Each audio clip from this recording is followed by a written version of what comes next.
Hello, everybody. Welcome to Krystal, Kyle and Friends. Today, we're going to be talking to Alan Minsky and Harvey K., who wrote a book about my favorite president, FDR.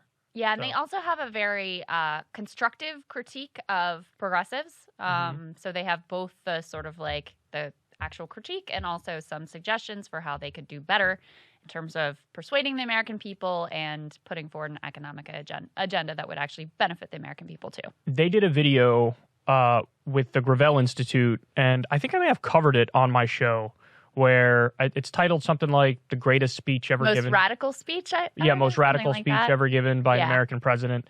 And it's the very famous Economic Bill of Rights speech, the new Bill of Rights speech from FDR. I mean, I guess you could say that or the military-industrial complex speech from Dwight Eisenhower, like the best or the most radical, or, freeing the slave speech, but it's for people who haven't seen it, and they probably have. If they watch your stuff and watch my stuff and watch our stuff, a lot of people probably have seen it. But if you go back and watch that FDR speech, you're like, oh, this is how presidents used to talk when they weren't totally owned by Lockheed Martin and Pfizer. Yeah, and then you fast forward. I played a clip of Bill Clinton. Oh, I know the one you're talking about. In his era where he's like, no president can guarantee you a job. Right. It's like, think of how far they've fallen from FDR literally saying like, no, this is your right. It's a right. Yeah. Literally a right. You have a right to a job. Yes, indeed. I don't even know if Bernie would say that. Would Bernie say that? I don't know if he believes in a federal job guarantee. Does he? He did. Yeah. Oh, he did? Yeah, Okay. He ran on federal job guarantee. Okay. Yes, he did. I actually think he should have emphasized that more than he did. I mean, Medicare for All obviously is very popular, extremely important, and, a great messaging as well. But I would have liked to have seen him lean in more to the federal jobs guarantee. Because what's funny is that when you say that, if conservatives are like, I'm against that, that's stupid. It's like, you're anti-job? It's very popular. It's You're very against popular. People having a job? Yeah, because there was a whole what? debate, in the weeds kind of debate between the Yang people who were into UBI versus jobs guarantee. Personally, I think you could do both, but Bernie was into it. So anyway, before we get to that, I know you queued up a little clip here for me of my favorite CNBC host, Jim Cramer. One of the wrongest people on the entire planet. Did you know I was on his show a number of times? Really? I've been on his show too, but I did not know that you had been on it. Yeah. Okay, but I wasn't on, like, you were probably on for realsies, like you were a guest on, right? Yes, yeah. See, I was on back in high school. We had an economics teacher named Mr. Gurney, and he would give people extra credit and give them, I think it counted as like an A, if you got on Jim Cramer's show. What? And so he has a segment where the people call in and they're like, and they go, booyah, Jim. And then I guess they ask about a stock. I don't remember exactly. That's what they say to start. Yeah, you have to go, booyah, Jim. And he's like, a big booyah to you, buddy. What's on your mind? And then you're like, what do you think of the stock dick balls? He's like, I'm selling dick balls. He's pressing buttons and shit. So anyway, since it counted as extra credit, and since I don't like doing my regular schoolwork, I think I was on his show 3 times. Really? So I called up, and I think Corin still has the footage. Yeah. He still has the footage of him and me, I think, on there. You can hear my little high school, hey, Jim. My balls haven't dropped yet. How you doing? I was like, all right, kiddo. Do you remember what you asked him about? I don't fucking remember what I asked him. You don't remember? Him. I may have asked him about, one time I may have asked him about a golf stock, probably, like Callaway Golf or something. That fits. That definitely fits. But anyway, he just makes shit up. Like, that's what people don't understand, is he just makes shit up. So now I'm questioning myself. I don't know if I would. I feel like I would, but maybe I wasn't. I don't know. Did MSNBC collaborate with CNBC? Not that much, actually. Okay, but I did do a bunch of CNBC hits independently as well. Anyway, they're all kind of the same to me. But yeah. So recently, obviously, the stock market has kind of been in free fall, not going well. And one of the major problems and that sort of triggered the latest meltdown is Amazon came out with net negative earnings. And of course, Amazon, a giant behemoth, has their hands in everything from it's a tech stock, but it's also retail, it's global, supply chain issues. And they said that whereas during the pandemic, they were having trouble hiring enough people. And that's partly because their entire business model, and this is documented, their whole plan is to basically burn through workers on a roughly three-year time frame. So they were running out of bodies to like feed like grist into the mill of their terrible working conditions. Now they're saying, actually, we have too many workers. That doesn't mean they're going to lay people off. They'll probably just let that organic, like, using and abusing of people run its course till they get down to the level that they want. So anyway, this sparks a conversation between Jim Cramer and whoever this other anchor dude, CNBC anchor dude, is about what it is Amazon should do. Let's take a listen to what they have to say. One stock performer. The issue here is they're out of warehouse space, David. They need it. They are out of warehouse space, but they do have Amazon. So where does Jassy pull back from, David, if he has too many? Certainly maybe Staten Island. That sounds going that well. David. David's pro-union. Yeah, no, I don't know where they pull back. So he just throws out there like, maybe Amazon should get rid of that warehouse in Staten Island, and then even make sure to mention it's not going well for them because of the pro-union vote. Right, yeah. I'm sure that's why. Which is also, number one, there's no indication that it's, quote, not going well for them. And number two... They don't have a contract yet. The union doesn't even have a contract yet, which is a problem. But also... if you know anything reasonably about business, you know that Amazon really needs that capacity in the New York City area. Where else are you going to go? You know, you open a warehouse somewhere else in the New York City area, you're very likely to face a union drive there as well. So anyway, it's stupid and bad and wrong. And it reminds me also of when this initially happened. And he was talking about, do you remember this? We covered this on Breaking Points. Cramer was talking both about Starbucks and Amazon. And he was saying the problem with unions is that you can't force people to work hours that they don't want to work. Yeah, that was his issue, is basically like you can't just order them around like automatons. They're actually going to have a say. Oh my God, how terrible is that? Yeah, I mean, think about how authoritarian his ideal system is. Right. His system is like, you work when the boss says... and that's it. Yeah. There's no talk back. There's no, I got to pick up my kid. My mom is sick. I got to go to a doctor's appointment in the morning because I got this thing I got to get looked at. None of that. Because if you actually believe in markets, there's a very simple answer to, there's a shift that people generally don't want to work. Guess what? You pay people more for that shift, and then you're going to have sufficient workers to cover the hours that you need to cover. But they don't actually want to have that market give and take. They want to just be the dictators in the workplace, and that's what Amazon has long been. They're not really honest with themselves about what they support. You know what I mean? Like Correct. It's like you kind of just do support wage slavery. Like that is sort of your position. Yeah. Your position is like, you work for me, don't talk back, you do what I say. And so like the majority of the time where you spend your waking hours, you have zero freedom.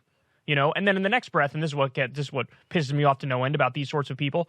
In the next breath, they'll like sing the virtues of the West and political democracy, and it's like, well, but you don't believe in democracy economically at all. You only pretend to support it in name only when it comes to politics. But then even if you mention like, can we do direct democracy when it comes to politics? Like, no, that's crazy. Yeah, that's ruled by the horde. That's exactly right. And because your point about he really sort of supports wage slavery and like a dictatorial atmosphere within the workplace is also very classist, because I'm sure he doesn't support that for himself or his colleagues at CNBC. Correct. If he was just being, ordered around, like he would certainly have something to say about that. He's got an agent who, and he has power because of his position there and because of the amount of money that he makes and because of the relationships that he has. So he's able to negotiate a deal that works for him. But he doesn't want regular working class people who are, involved in getting goods, I'm sure, to his doorstep in a day or in 2 days. He doesn't want them to have any modicum of that same say within the workplace. So the NLRB announced a few days ago that they're really going after Starbucks. There's this big lawsuit that they're doing against Starbucks. And with him saying that, first of all, you can tell by his face he knows what he's saying. Like he knows that he's... very intentional. He's undermining. Yeah. Oh, fuck, I forgot my point, though. NLRB. I had a great Starbucks. Point. That if they were to, even though they wouldn't say we're done with the Staten Island facility, then there might be a lawsuit over that because it's clearly because of the unionization. Yes. You know what I mean? Yes, like you can't correct. Just, oh, you're unionizing now, you're all immediately fired, because that actually is against the law. Now, the problem is it's rarely enforced, and there's all these loopholes and ways you can kind of weasel out of accountability, but that would be too obvious that that's what they're doing. Yes. Well, this is why it really matters who is running the NLRB and who is staffing the NLRB, because under the Trump administration, Amazon could probably casually close that warehouse and get away with it. Without a doubt. And, all of these, there have been multiple actual suits from the NLRB against Starbucks at this point. Some of them about some of the workers that they fired, which seems clearly like retaliation because they were union organizers and then they come after them. One of them is about actually they went through their employee handbook and they're like, literally the stuff that you're saying you do in your employee handbook is illegal. So on a massive nationwide basis, like you're just like out and out admitting you violate the labor law routinely. And you had early on in both the Amazon and the Starbucks union drives, you had key NLRB decisions that went in favor of the workers. For example, Starbucks was really trying to delay the process, and they were trying to say, we want all of the Starbucks in Buffalo to have to vote because we think that's the bargaining unit instead of these individual stores. Obviously, that would be a much greater organizational challenge. And so the NLRB actually enforced the law and sided with the workers in this case. Very likely none of that happens under a Trump administration.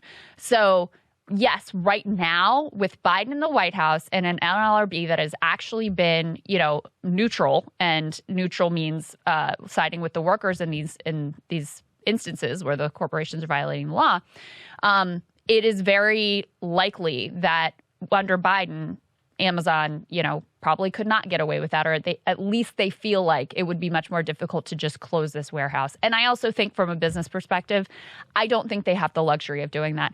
This is a gigantic warehouse. It employs something like 8,000 workers. It's really critical for their ability to just operate in the New York City metro area. So it's not so easy.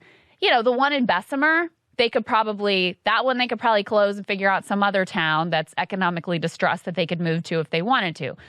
You can't just move out of the largest metro region in the country, Even if they tried, you're going to need another warehouse somewhere close by. Yeah. There's no doubt about it. Yeah. So where do you go? Do you go to northern Westchester? Do you go to Putnam County, Hudson? Like, what do you do? And by the way, if you decide on doing that, what happens? Well, that's a massive upfront investment. So it's going to cost you money anyway. Might as well stay where you are now and pay the extra $2 an hour and give better benefits. And you know what I'm saying? Like, yes. We saw the John Deere protests, John Deere strikes. Yeah. They worked. They got a better contract. Is John Deere belly up? Well, how about at Starbucks? Already the union drives, which have been extraordinarily successful. I think the latest number is like 67 Starbucks unionized now. A year ago it was none. I mean, it's incredible, right? What they've done in such a short period of time.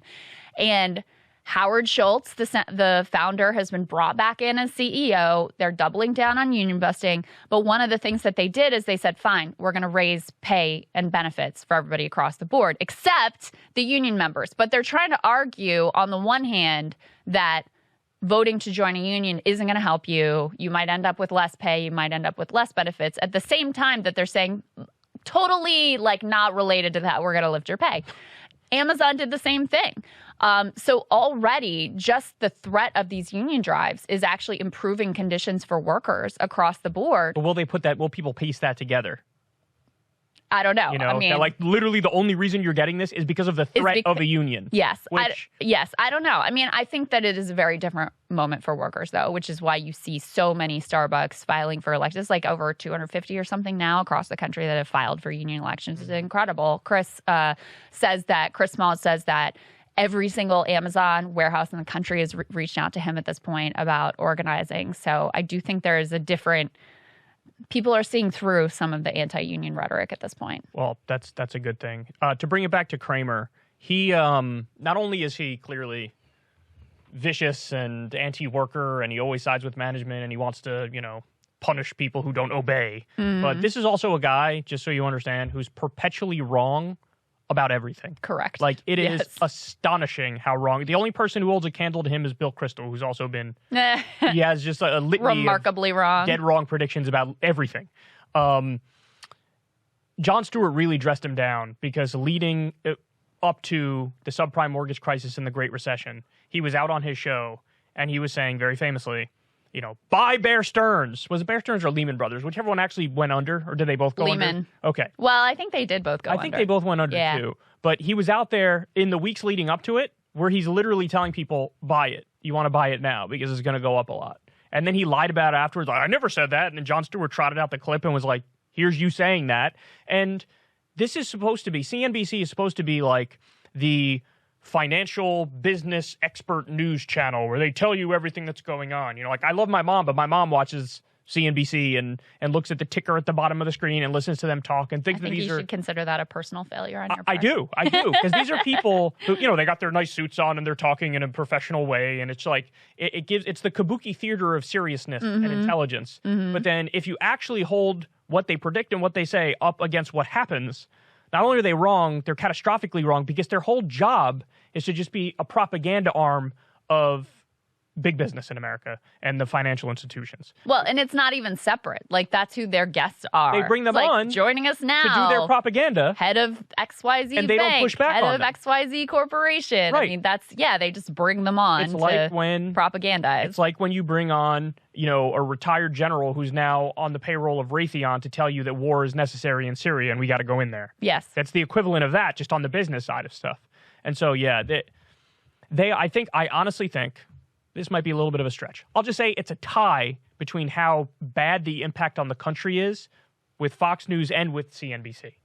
I think they have equally negative effects. Yeah, the only thing is CNBC is less watched than Fox. Yeah, it's but a they fairly also have niche audience. But see, the thing is, they also have Fox News to a large extent almost comes as advertised now. Nobody's buying the Fair and Balanced thing anymore. You're the Republican propaganda network. That's what you are. Yeah. But CNBC and Fox Business still have like the facade of serious people talking about serious things in a neutral way. Yeah. It's just not that. It's one of those things, too, where because they can use sort of technical financial jargon, right, you feel like they're really smart, that they understand things that you don't understand, when the truth is, like, they're just bullshitting you. Exactly. And another example of Cramer being wrong is right before Netflix and like Peloton and these stocks completely crashed, he was like, buy, they're great. Yeah, great deal. And then they just like fall off a cliff. James, our producer, was saying that there's actually like a Twitter account that tracks everything Jim Cramer says to do and does the opposite. Yeah. And is like tremendously like outperforming the market, doing extremely well. So it's not even just a crapshoot 50-50. He's wrong like an extraordinary percentage of the time. And by the way, compare that to the Nancy Pelosi tracker. Right, which is on the money. Whatever people in Congress are buying, like, go buy that now, because they have the inside information and they're breaking the law to get it, But if you track them and you copy it, you're gonna be wealthy. Follow the Pelosi stock tracker and do the opposite of what Jim Cramer is telling you to do. Exactly. All right, guys, let's get to our guest. We have Harvey J.K. He's professor emeritus of democracy at University of Wisconsin, Green Bay. He's also the author of a number of books: Thomas Paine and the Promise of America, Fight for the Four Freedoms, that's the speech we were talking about, Take Hold of Our History, Make America Radical, and FDR on Democracy. We are also going to be joined by Alan Minsky. He's a lifelong activist. He worked as a progressive journalist for 2 decades. He's also executive director of Progressive Democrats of America. Let's get to it.